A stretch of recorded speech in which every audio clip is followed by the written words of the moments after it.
Pradėti, Jolita pradeda. Šiaip tai, ko tikėjausi, tiesiog vėlgi kažkokių naujų įspūdžių, patirties naujos, susipažinti su naujais žmonėm. Vėlgi, kas ten žino, tikrai, gal bus mano meilė. Ir tai nauja patirtis. Įdomi nauja patirtis. Jolita, ar esate susikūrusi idealaus jaunikio portretą? Taip. Koks? Turiu sąrašą. Tai galit paskaityti gal truputėlį? Turintis humoro jausmą. Taip, turiu. Atsakingas, tvarkingas.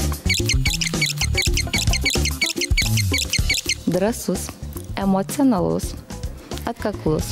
Mano įspūdžiai yra labai geri, nes aš kai pamačiau tave iš pat pirmo karto, man patiko tavo akis ir šypsena ir aš mačiau kitas dvi dalyvės, bet kaip pasakyk, laimėjai tu ir tikiuosi mūsų santykiai bus geri.